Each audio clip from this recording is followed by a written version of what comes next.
今年的9月，全台湾有21万的囡仔都要读国小咯。国小一年第一节课就是教注音波泡沫。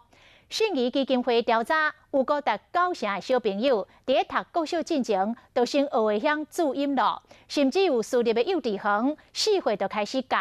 但是先学敢一定就生赢咧？有时阵恐惊是食紧弄破碗。 12号，20啊！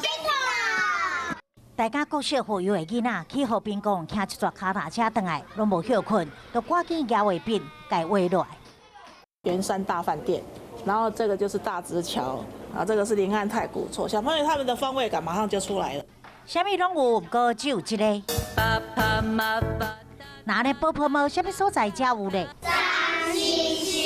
好，再来喘吁吁的喘，老师也强调过，喘是吃的声音。喘吁吁，亮晶晶，脏兮兮。不过爸爸妈妈是非常紧张，因为因的囡仔读公幼并无教波泡沫，国小1年才开始学，安尼敢会好？我不觉得是先学先赢，对，只是说可能在家长们会比较觉得比较安心啦。对，这个东西就是反复的练习，还有口说。那甚至于有些公幼的孩子能力是追超过于过去念私幼的孩子。肥嘟嘟，香喷喷。根据信宜基金会调查，有超过90%的囡仔伫读国小1年进前已经学注音，有超过70%的家长认为幼儿园一定爱先学。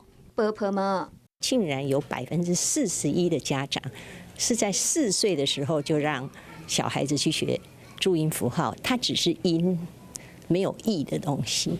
幼儿园的孩子来讲，我觉得其实真的是太早了。认识那个字就好了，不要用写，因为小肌肉还没有发育成，所以有时候你拿一个纸笔错误，你一辈子都改不过来，它就会变成好像一把抓。食紧弄破碗，唔通互囡仔赢伫起跑点，忝死伫终点。